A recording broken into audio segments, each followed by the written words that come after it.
heir apparent to the largest American club of white supremacists. He wasn't just any white supremacist.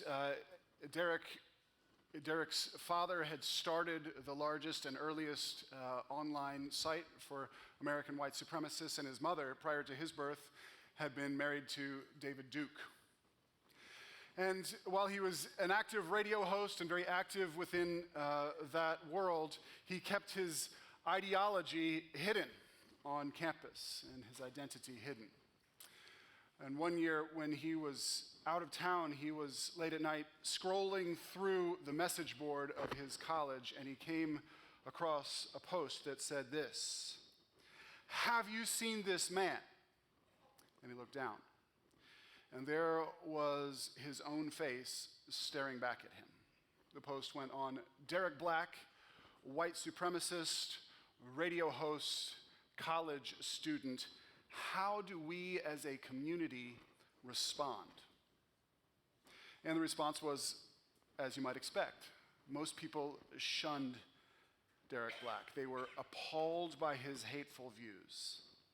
Most people excluded him outright, but not quite everyone.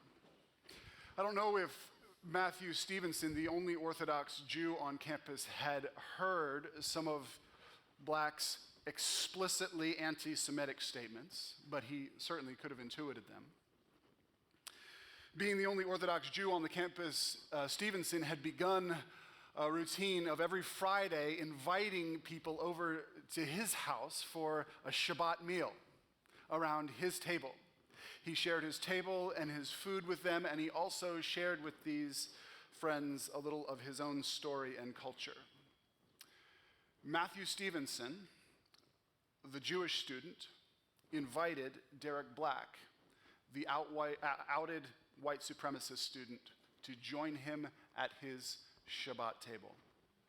First one Friday, then another, then another. Eventually, Black came to renounce his white supremacism and to issue a public apology to the people he'd wronged. It wasn't a college course that had changed him. It wasn't a textbook that had changed him. It wasn't a discipleship program in a church that had changed him. What had transformed Derek Black was being on the receiving end of costly hospitality. For those of you who are joining us for the first time as guests today, you have timed it well. This is like coming for dessert after skipping dinner. Today is the final Sunday in our annual romp through our three core values: hospitality, hope, and holiness. And at the end of our service today, all of us will be invited to join in St. Mo's. All of us get kicked off the rolls if you're currently a member, and at the end of the service today, all of us will be invited to join. More on that in a bit. But those of you who were here the last 2 weeks will have heard a degree of overlap as we talked about holiness first and then hope last week. And today is no different. And it's not just that I'm recycling material. It's that each one of our core values is a different vantage point on the same story. It's the same great story of who God is and what he has been doing and continues to do and promises to do in the world. And so each one of our three core values is in a way, it derives from God's character and derives from God's actions, and each one of our core values is meant to have implications for our character and our actions. And so today we are talking about the final core value, hospitality. Look with me again at our teaching text in Ephesians chapter 2. You can Google that if you've got a phone, Ephesians 2:11-13. And you can put in the letters NLT, and that'll take you to the version that's also on the screen. Or if you have a Bible, feel free to open it. Here's what it says.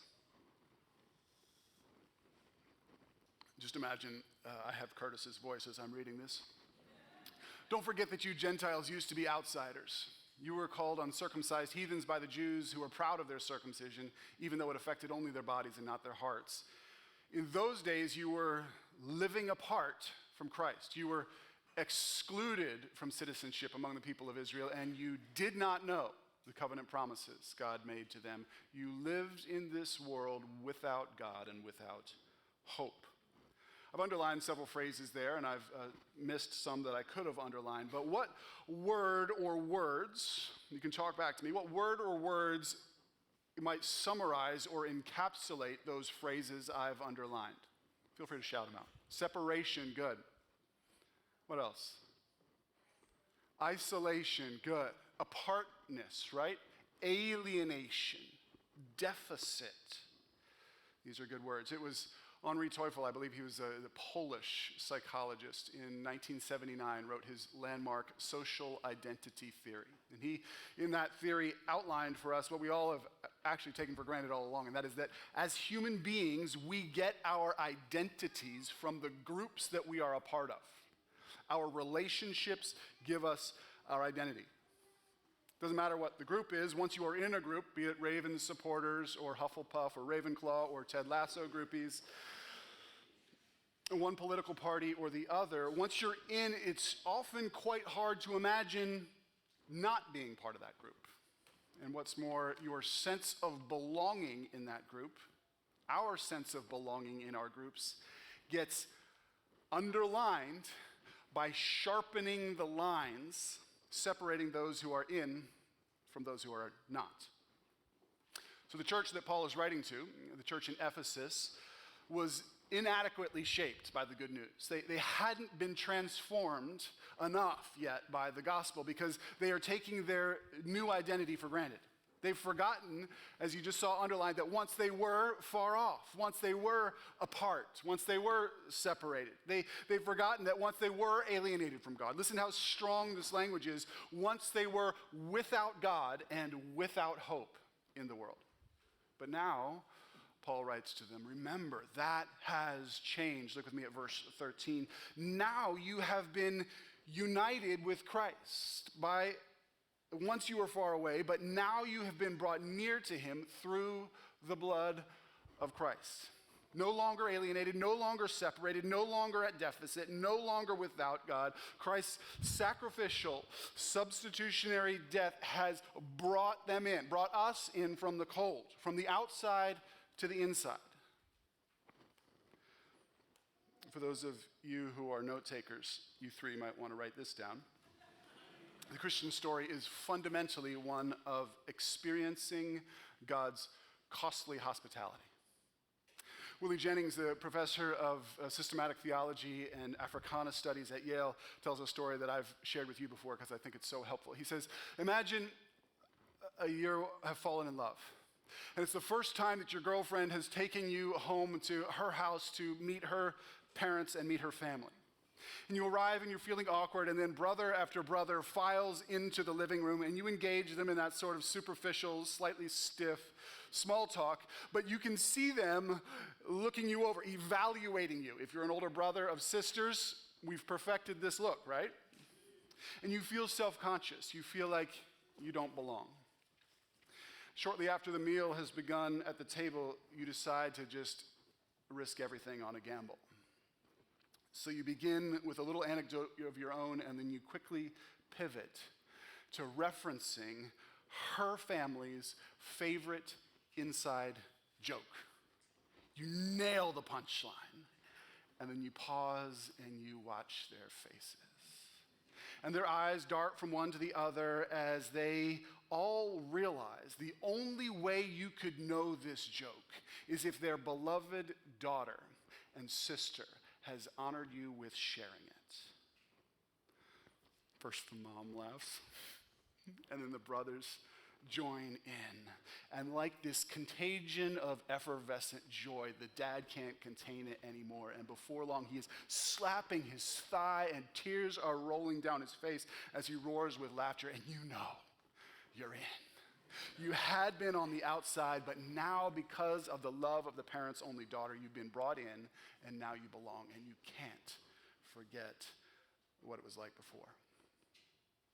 We as Christians must not forget the hospitality that has been shown to us at great cost. And of course, in the Bible's story, there's no pitting the Son against the Father in the Bible's story. In the Bible's story, it is the triune God who together conspires and collaborates to bring us in, to offer us hospitality. The Father sends the Son, and the Son voluntarily lays down his own life to offer us ransom and redemption, to purchase us into the family. The Holy Spirit then seals our adoption and binds us into the family of God in love. This is the triune God is together offering us welcome into his life.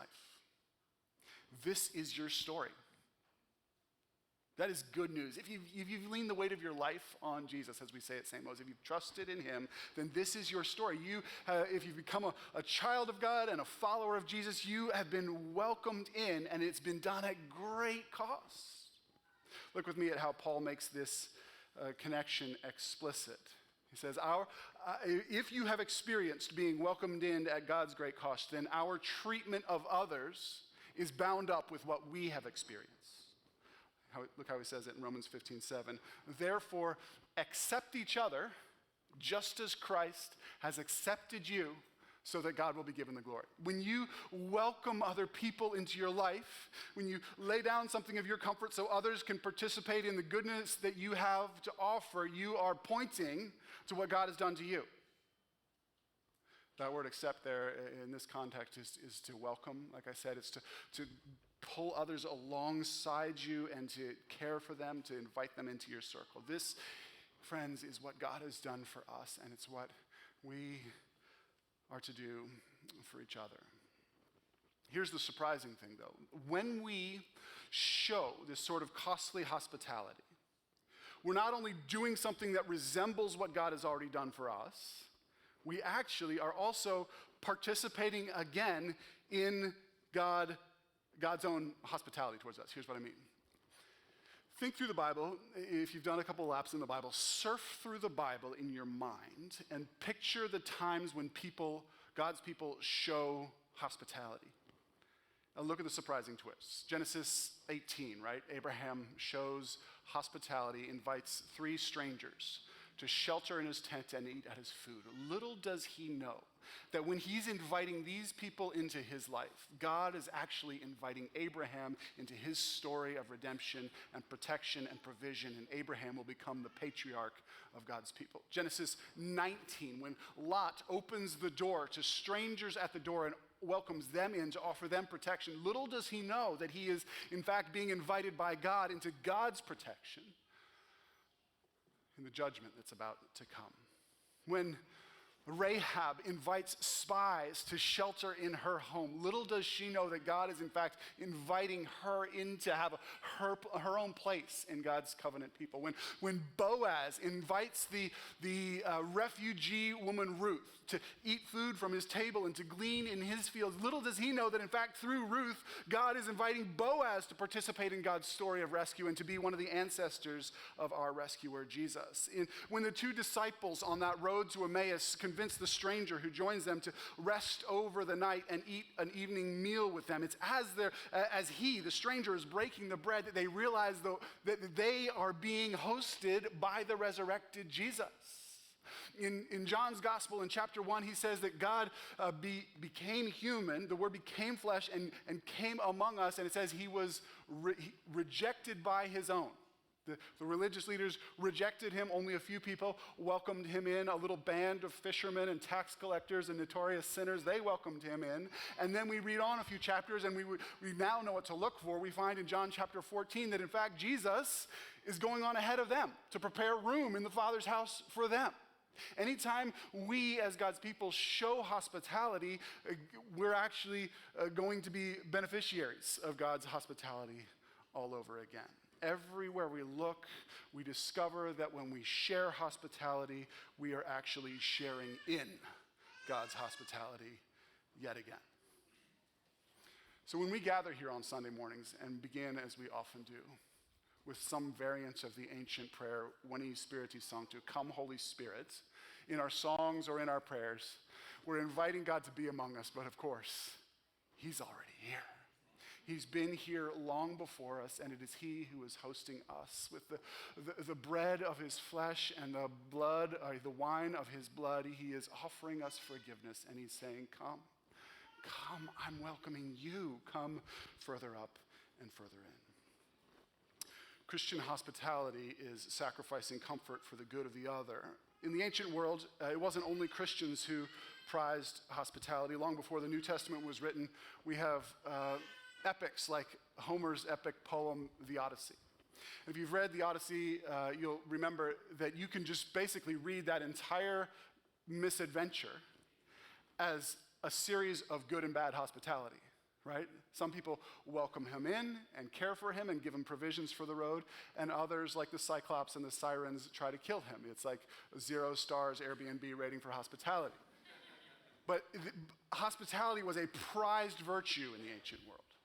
And it makes sense if you think about, and is in many cultures today, if you think about contexts where travel is difficult or dangerous, if you think about contexts where it's at least a day's journey between wells or springs,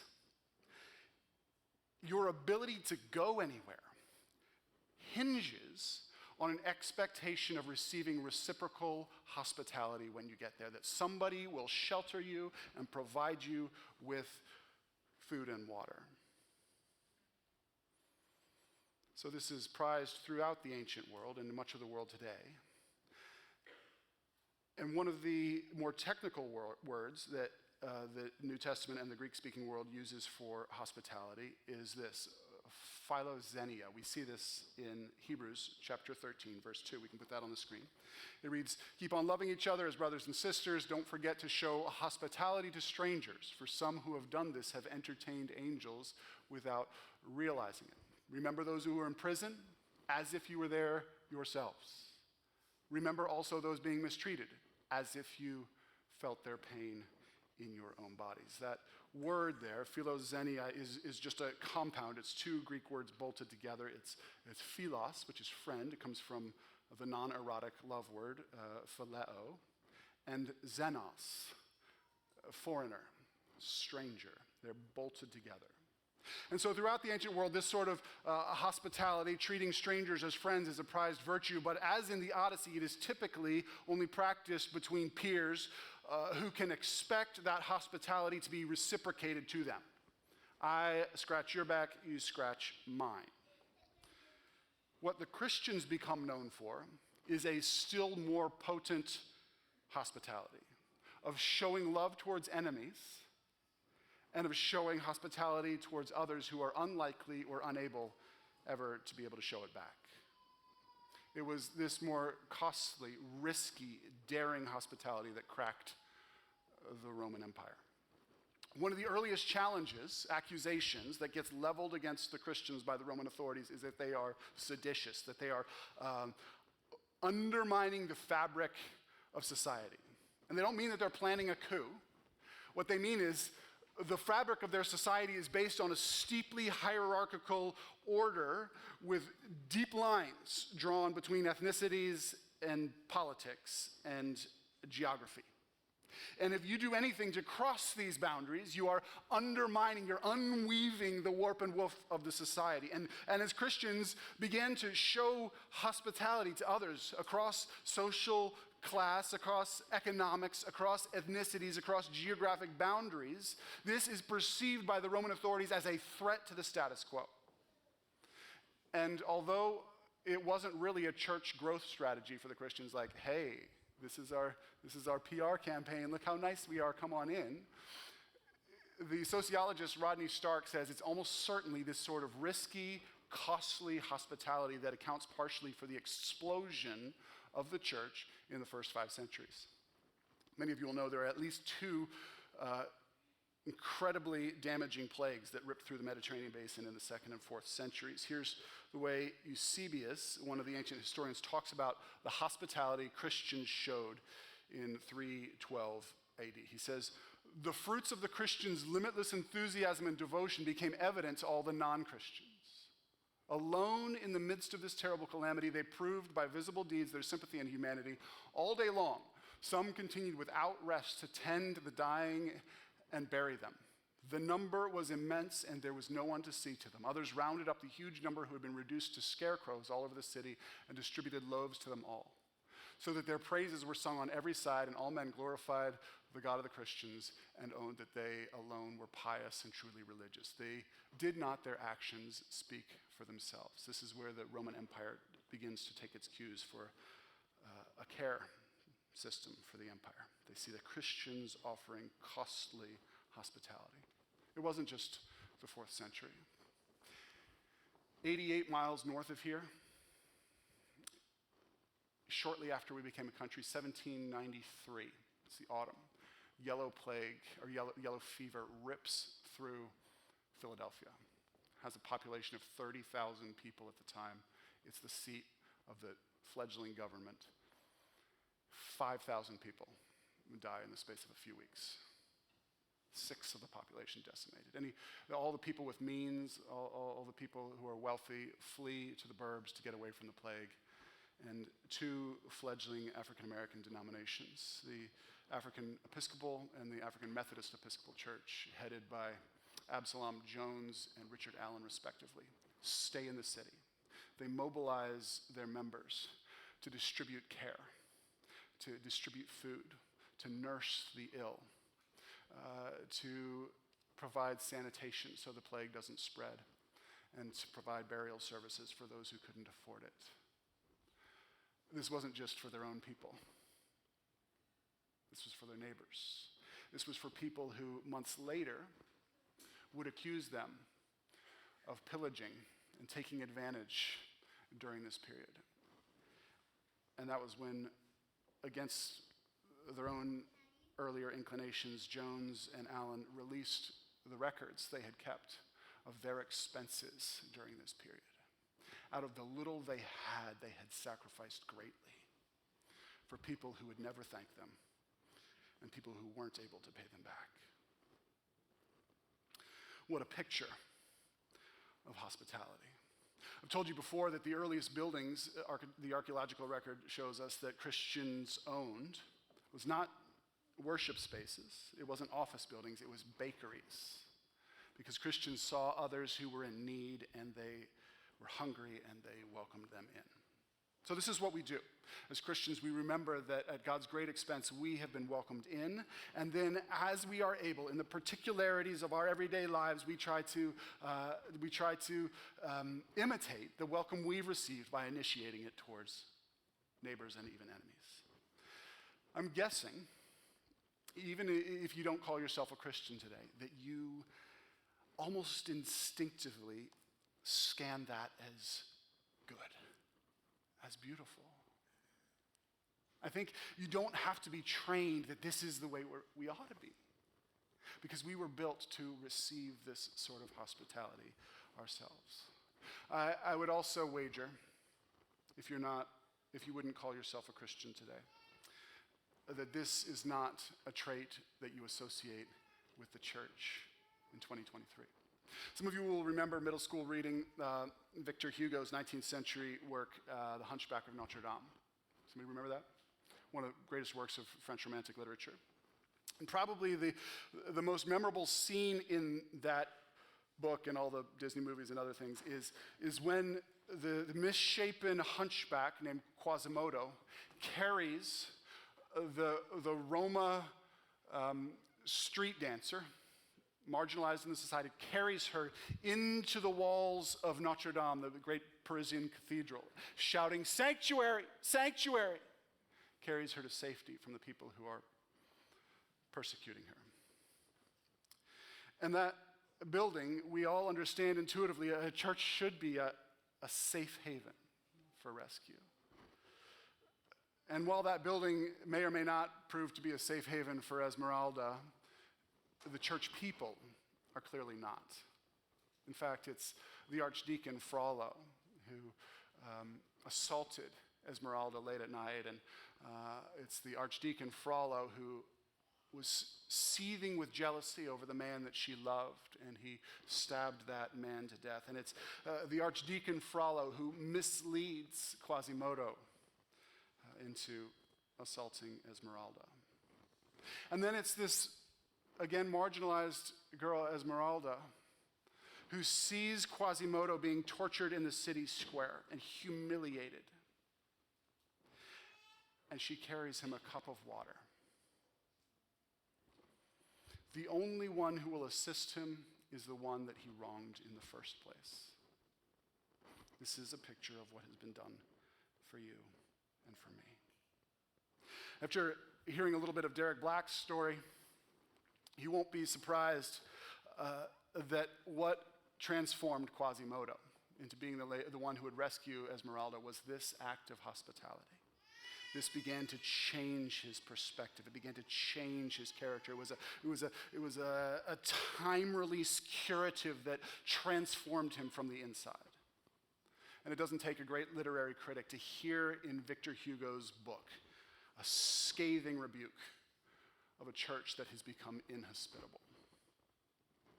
Today, my friends and neighbors and family members who aren't Christians wouldn't say the church is a hospitable place, I don't think.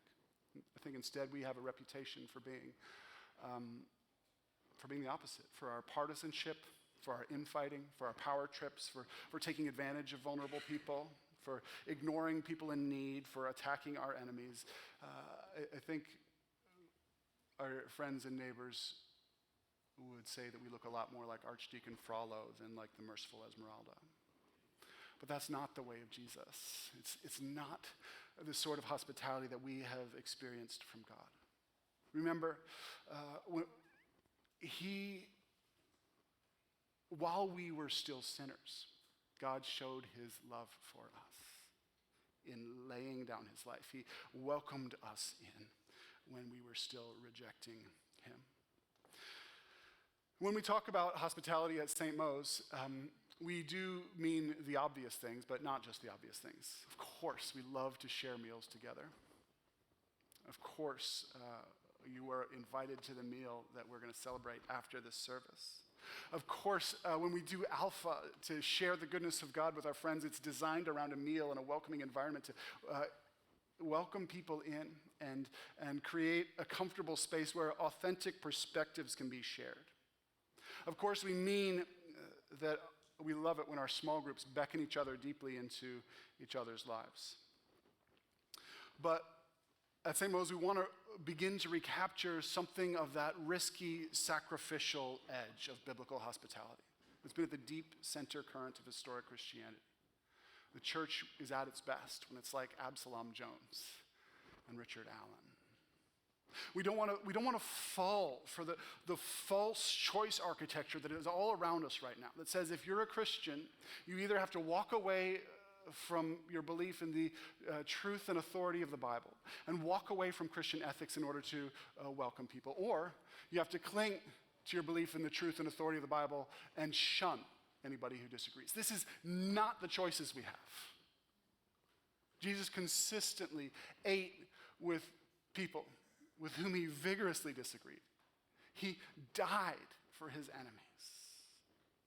We want to recapture this risky, sacrificial edge to our hospitality. So little ways that it's shown up, it means that since before we began, this conviction meant that we wanted to take our cues from the incarnation. God himself came among human beings and at his own great expense welcomed us to him. It's meant that from our earliest days, we've deliberately been a multi-ethnic and intergenerational church. And that means, we don't always get it right, but that means if you probably will show up here and find weeks or bits of most weeks that don't feel comfortable to you. And that's because we deliberately sacrifice something of our own comfort in order to welcome in others. And it shouldn't be the same individuals or the same people groups who are consistently sacrificing their comfort so that others can feel comfortable. We participate in the joy of sharing that so that each can be welcomed and each can participate in God's hospitality by sacrificing some of their comfort to welcome others. We do this joyfully. We all get to do this as a way of remembering and expressing and participating in the fact that we have been hosted by God. And furthermore, this conviction is meant from our earliest days that we appropriate this building and staff time and our budget towards collaborating and building relationships across denominational lines in this city and across geographical lines and traditional lines in a city that is deeply divided and where the church is at least as divided. Because we believe God is most honored by a unified Big C church, and we believe Baltimore is best served by a unified Big C church. So we will worship with other congregations, and we give money to other congregations, and we collaborate with other congregations, and we learn from other congregations, and we gather other churches. This is what it means for us to be hospitable. It means we look outwards like Jesus for those who might need to be blessed and encouraged and welcomed. Many people have pointed out that Luke's gospel is basically a story about Jesus saving the world through hospitality. One scholar, a guy named Robert Karras, says this. He says, in Luke's gospel, Jesus is always, it seems, either going to a meal, at a meal, or coming from a meal. Sounds like a pretty good life. But it's in the course of these meals that Jesus is turning enemies and strangers into his friends. It's in the course of these meals that Jesus is welcoming people into a kingdom, people who were once far off, people who once were without hope or God in the world. He's welcoming them into a kingdom that he is about to inaugurate by his own costly sacrificial death and resurrection. It's in the course of these meals that Jesus is issuing invitations to tax collectors and notorious sinners, Mark's gospel says, and wealthy donors and religious scholars and people of ill repute, that Jesus is issuing invitations. Follow me. Even as John reminds us, he's going ahead to prepare more rooms in his Father's house to welcome us in. We want to be like Jesus at St. Mo's. We want to live in our city with eyes open to those who are far off, those who are without hope in God and the world, those who are alienated and separated and shunned, and to welcome them in. It's Skye Jethani, probably not the first one, but he's the one that I know who's pointed out that hospitality and hospital come from the same Latin root. Originally, a hospital was a place, a home for strangers, and you've heard me say before, it was Christians in the first few centuries who invented hospitals. But hospital has come to mean a place of healing. And here's his insight that's not going to be a surprise to you now. There is a link between being welcomed and being healed. I want to give you one final anecdote of hospitality, and then we're done. 1947, Mahalia Jackson recorded Amazing Grace with Apollo Records, and moved that song from sort of a fringe song in Christian hymnody to being almost like an unofficial national anthem for our country. The man who wrote that song, ironically, had been a slave trader. His name was John Newton. He lived in the 18th and 19th century.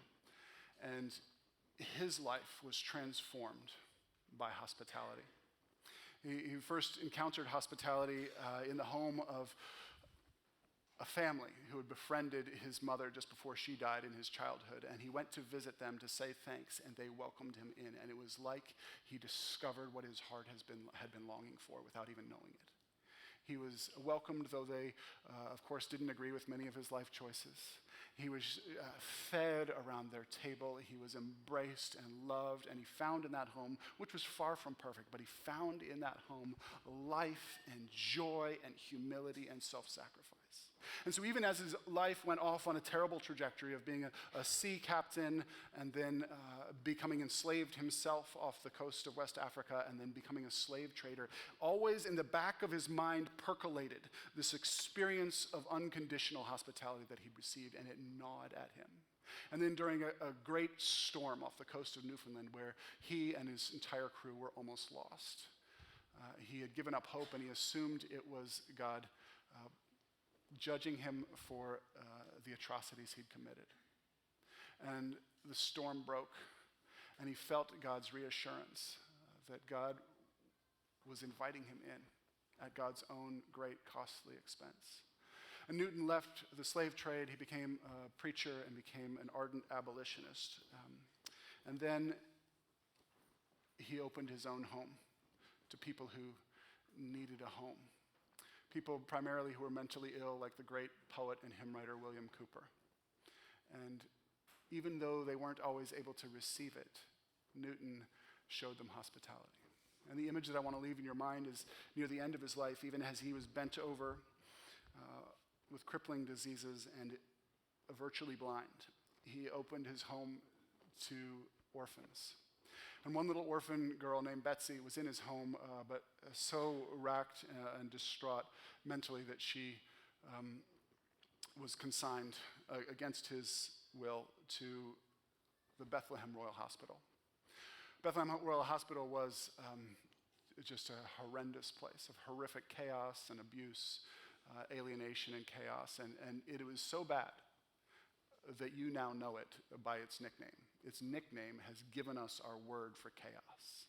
That the hospital was known as Bedlam. It was second to St. Paul's as the most visited tourist spot in London in the 18th century because people went to gawk at the mayhem. And every day that Betsy was in Bedlam, John Newton had one of his assistants walk him by the hand to the perimeter of the hospital. And he would stand on the outside and he would wave a white handkerchief until the assistant assured him that Betsy had seen it from her window far off and was waving back. He didn't miss a day. Every day she was in there, he went and he waved a handkerchief for her to remind her that though she was in Bedlam, she would one day be home. This is the sort of hospitality that those of us who were once lost but have now been found ought to be bursting to show to our city, to our friends, to our families, to our neighbors, and to our enemies. Let me pray for us.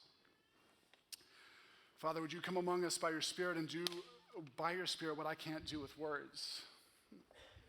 For those of us who have leaned the weight of our lives on you, would you rekindle in us a visceral connection to the price that has been paid that we might be welcomed in? And would you give us vision corporately, but also individually, just for the particularities of our lives, where we live, and the people we work with, and the people we pass, and the people we interact with? Would you give us a vision for how we can maybe, though rejected once and again, continue to wave a flag, a kerchief that says, follow me.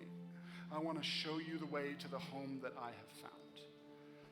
And for those of us who maybe feel like we're in Bedlam, maybe feel like we are still far off, like we are without God and hope in the world, I pray that even this morning you would plant the seeds of hope, plant the seeds of faith, enable us to take a small step towards realizing that no matter how wicked our lives, like John Newton or like Derek Black, no matter the atrocities we have done, that you will welcome us to come to you for forgiveness, to come to you in repentance, to come to you to experience your divine hospitality. We pray this in Jesus' name. Amen.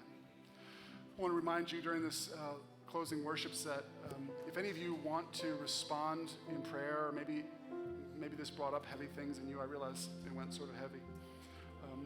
There'll be prayer team members over here by the prayer banners who would be happy to pray for you. Be happy to stand with you in silence and just invite the Spirit of God to minister to you. So feel free in your own time as we're singing, make your way over there, and the prayer team members will be there at those banners to pray over you. Thanks, team.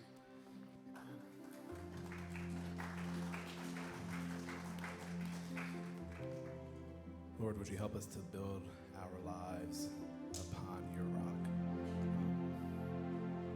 To be able to show more humility and more love and care for the people around us. It means to look more like him. So let that be our focus, right? It's to look more like him every day. Every day it's an ongoing thing that we'll never get there, but our goal should be to get as close as we can